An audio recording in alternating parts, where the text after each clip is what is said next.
Evening, everyone, and welcome back to BC Wrestle Pod. And welcome to the Progressives Review Show, your Progress Wrestling post show here on the internet.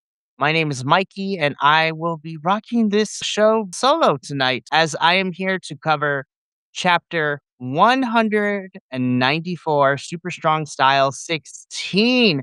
The 2-day tournament is back and twice the fun, as not only will we have a men's tournament. This is the first ever women's Super Strong Style 16 tournament. So I have 2 days worth of stuff to talk about. So I'm going to just jump straight into this. If you are brand new, we go live pretty much every day of the week at this point. BC WrestlePod is our social media. Merch can be found at our shop, bcwrestlepodshop.fourthwall.com. And last but certainly not least, if you want to donate to help us to keep the lights on, Coffee Bot is where it's at, but don't feel pressured. We love you. Alrighty, I have 18 matches to talk about because this was a 2-day event, and I have lots of things to say. I thoroughly enjoyed this event. I thought the wrestling was really good, but damn, Progress, you really need to fix your freaking audio and video issues. The production is always what's holding you guys back, and because have your shows at the Electric Ballroom every single time, you guys need to fix it. And it's really hard for me to want people to continue to watch you because the production is so bad, especially here when we had video freezing during the show, which is absolutely crazy. But that's the only time I'm going to bring it up. But this is the only time I'm going to bring it up to this extent. But let's just get into it because I thought the wrestling, the action was phenomenal. And I'm very interested to see where we're going with our winners, but we'll get into that when we get to day 2. But let's kick off things with day 1. Again, I'm going to speed round this. It's going to be a short review because I'm tired. I just came off of another review, so let's get into it. So day 1, match 1, it was a quarterfinal match where we saw Mr. Jay Joshua taking on Simon Miller. So Jay Joshua is a current Rev Pro champion, and he is here for the Progress Super Strong Styles. So I was excited. Jay Joshua was really good. I like Jay Joshua, and he was being accompanied by Nico Angelo of Diamond Eyes. This was the show opener. Simon Miller is everyone's favorite. But yeah, like I said, this match was the show opener, and immediately the production fell apart. Picture froze for 5 minutes at the bell, while commentary continued to talk, which was super frustrating. And production finally caught it about 5 minutes and 15 seconds into the match. When we got it back, it's Jay Joshua hits a flying headbutt, with Simon Miller firing back with a spear for a near fall. We get a combination of a German suplex and a decapitating clothesline for a near fall. Simon Miller has Jay Joshua nearly beaten. Jay Joshua avoided the finishing lariat and locked in the Matacon, which is the real naked choke, making Simon Miller pass out. And the match is over via ref stoppage. So Jay Joshua moves on to the semifinals. Honestly, this match definitely was designed to give Miller a strong send off, and he got applauded back in the locker room. And it's just frustrating because of the fact that the video froze for a good chunk of this match. And I don't understand why Progress is still having issues, but whatever. Alrighty. Match 2, we have our first women's quarterfinal match, which sees Stephanie Mays versus Rio. So Stephanie Mays is a WXW regular from Germany, and she is dressed like a shoot fighter. So she was wearing a plain black top and wearing cornrows. And Rio, of course, going into this tournament is the tournament favorite, and she is a current Progress Women's title contender with all the storyline momentum from her arc with Alexis Falcon. So this is the best friends turn bitter rivals, with Falcon being the current women's champion. And while video was working for this match, the sound kept dropping in and out. So production was still struggling during this point. But as far as the action goes, Rio hit a T-bone suplex, a drop kick, and a basement drop kick for 2. Mays hits a basement drop kick to send Rio to the floor to regroup. Rio went after Mays' left leg with a dragon screw leg whip, kept it grounded. Mays suplexed. Mays also hit a stiff Claymore kick with a back suplex for a near fall. Mays even used her injured leg as offense, defiant despite the leg work. And Rio hit a power slam, a headbutt, a neck breaker over the knee, and then a package pile driver for the win. Rio moves on to the semifinals. Obviously, the result was predictable for this match, but honestly, I felt like May's impress and defeat. Rio sells her left arm injury throughout the tournament, building injury that will pay off later in the brackets. Here is where we get the announcement that Chapter 195 will be Wonder Brawl 2, which is scheduled for June 7th at the O2 Ritz in Manchester. Which then leads us into our third match, Charles Crowley versus Elijah Bloom. Charles Crowley wins. This was a fun match. We had the balloon spot. This was fun. Charles Crowley wins with the springboard cutter. And honestly, I feel like this was the first true upset of the night. I wasn't expecting Charles Crowley to make it farther than the semifinals, but I'm glad he did. And he did beat Elijah Blum here.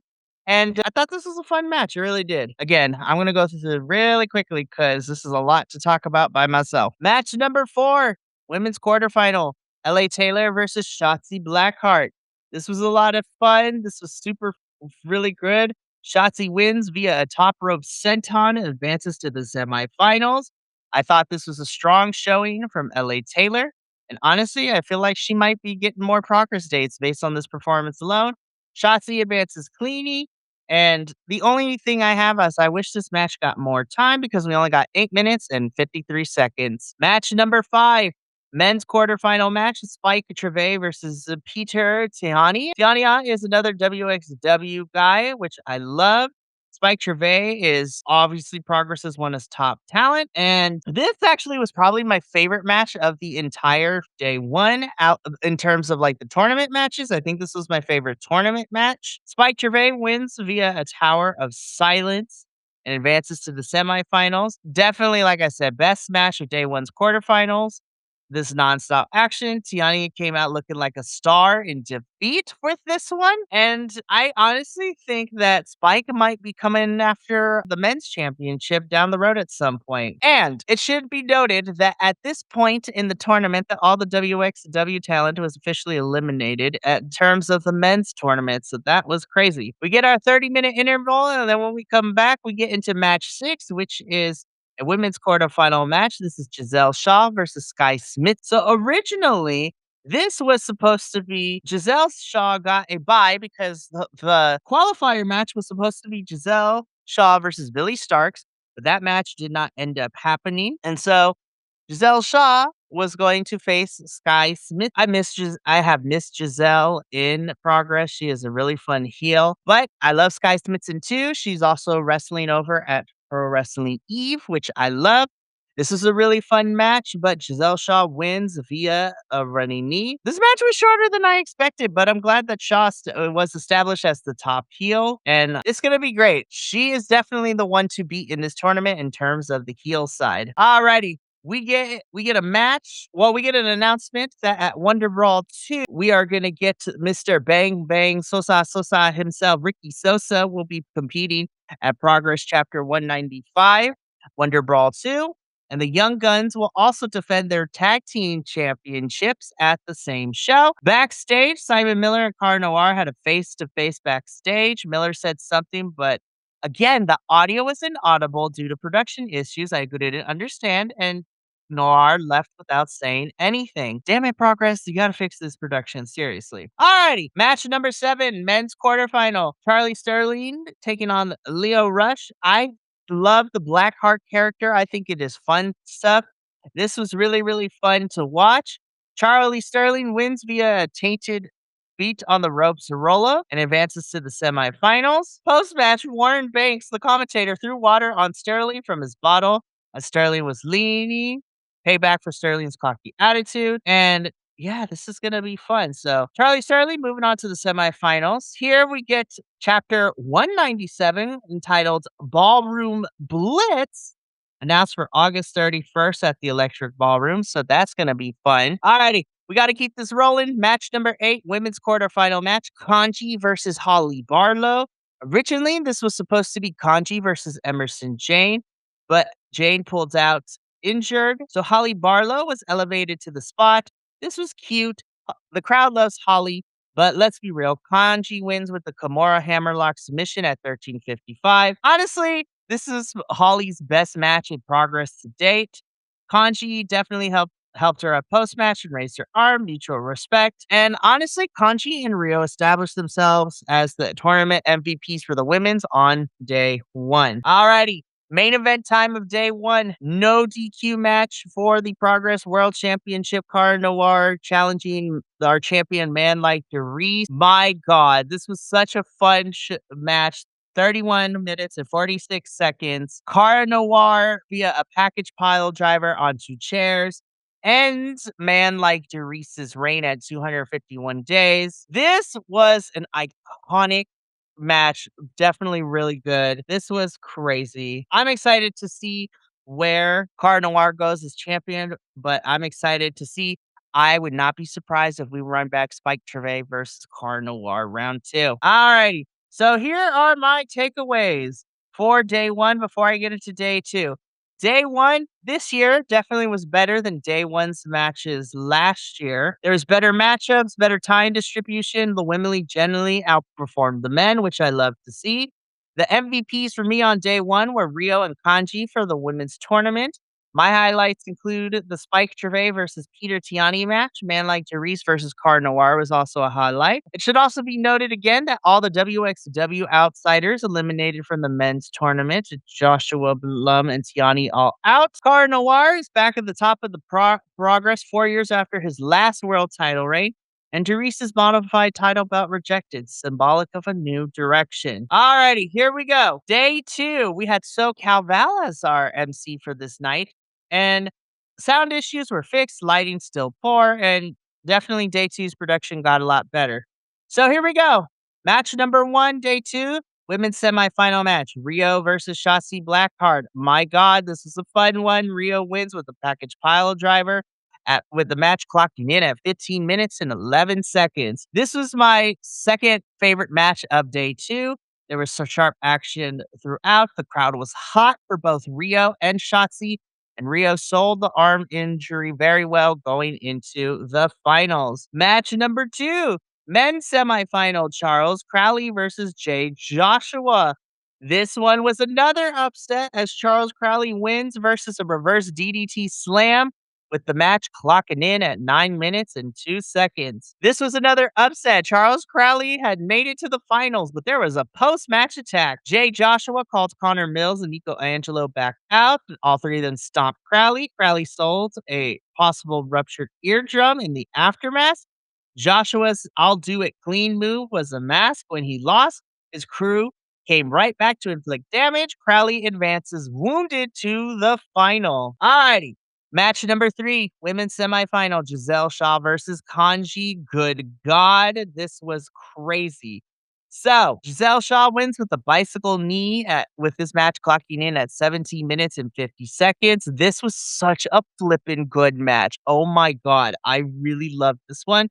And I think this was probably at the top for me. This was so good from both of them. On paper, this was a big upset. Kanji was the tournament to be MVP through day one and lost cleanly. Shaw used the same finishers that she used on day one versus Sky Smithson, establishing it as her one-shot kill. Kanji exits the tournament to be reckoned with. She'll be back in the title picture before you know it, in my personal opinion. Alrighty, here we go. Next up, match number four, men's semifinal, Charlie Sterling versus Spike Treve. These two have beef going into this match. Bullet with the run-in massive choke slam on Spike Treve, which allowed Charlie Sterling to hit a modified Uranagi for the win. So Charlie Sterling will be going to the finals to fight Charles Crowley, but afterwards, Bullet gets on the mic post-match. He apologized, but he warned Treve he was going to do this over and over again. Bullet demanded a blood debt match. Said, I told you I'm coming for all of it. I think this is going to be fun. He gets back up, continues to brawl. Nobody knows what a blood debt match is, but it's coming. Now, again, Sterling now has two tainted wins in a row. Feet on the Ropes versus Leo, and then the Bullet Interference versus Trevor. Alrighty, so next up, we get into a moment with the Session Moth family, which they talk about everything. Before getting into our Progress Atlas Championship match, where Gene Money defends open challenges it, faces against Jerry Bakewell, our normal MC for these progress shows. This was fun and hilarious. This is so much fun. Gene Money retains the Progress Atlas Championship via Lazy Lariat, 1241. Koga challenges Gene Money for the title. And Undertaker's music played. It's hilarious. This is gonna be fun. I'm looking forward to the Gene Money and Koga match. That should be fun. Match number 6 is the tag team match with our eliminated participants.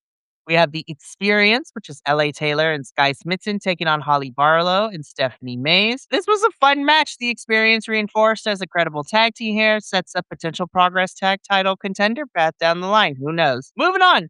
Match 7, four-way match. Leo Rush versus Elijah Blum versus Peter Tiania versus Simon Miller. This was so much fun. The crowd loved Leo's dark character, the Blackheart character. Leo Rush wins via Blue Thunderbomb. I think Simon Miller's spear on Leo was a big moment for the show. How his character flips traditional babyface and heel dynamics. This was just a fun one. Alrighty, here we go. Main event time. Well, main event number 1, men's tournament final. Charles Crowley versus Charlie Sterling. Charles Crowley wins with the spinning slam. This was crazy, but I was so mad at production because the picture froze during the finishing sequence, and I'm so upset. But I am so happy that Charles Crowley wins. He wins his home promotion's biggest tournament. Pure feel good moment with home court hero overcoming injury and a vicious heel. So then at this point, Alexis Falcon joins commentary where we get our second main event of the night. Women's tournament final, Rio versus Giselle Shaw. Rio, oh my God, wins with the package pile driver and is the inaugural women's super strong style 16 tournament. This was such a good match. This was my match of the night. It was so good. Post match though, Alexis Falcon stood upon the stage, held up the women's title. Clearly visual challenge for Rio. Then multiple women from the back rushed past Falcon to jump in the ring and celebrate with Rio. I loved it. I love the visual for this. Falcon isolated by herself on the stage while the locker room embraced Rio. Crowd chanted women's wrestling while pounding on the mat. Rio said a few comments to close the show. Again, this was my match of the night. Alrighty. So that is it. This is crazy. So now that is the end of Super Strong Style 16. I feel like that the matches themselves are fantastic. I was introduced to really some fun talent. But gosh dang it, Progress, these production issues need to get it together. This is like we're slowly going down. I will still watch you and love you, but we gotta fix production, y'all. And next up is going to be chapter 195, which is going to be Wonder Brawl 2, which again is featuring the Young Guns defending their titles. And Ricky Sosa will be competing there as well. Then we'll be moving on to chapter 196, which is Scorchio, which is on July 26th. And then we are wrapping up summer with chapter 197, Ball Blitz. So, very interested to see where we get Charles Crowley versus Cara Noir and where Alexis Falcon versus Rio is going to happen. But that is going to be it for me here tonight. Thank you so much for watching me speed run through 2 days of matches. Good God, there was a lot to cover here. Again, there was so many matches. I enjoyed Super Strong Style 16, and I'm looking forward to next year's. Tomorrow night is our TNA post show, which we will be here to talk about some TNA wrestling. But that is going to be it for me tonight. Thank you so much for tuning in. For all of us here at BC WrestlePod, remember, take care of yourself, love one another, stay iconic, and more importantly than anything, you always deserve to finish your story. We'll see you tomorrow. But until then, and until next time, peace. Thank you so much for tuning in to another Vibe Tribe production. What's going to happen next time? Well, you're going to have to tune in to find out. But until then, remember, take care of yourself, love one another, and as always, make sure that you keep the good times rolling. Thank you for being here, and we'll see you next time.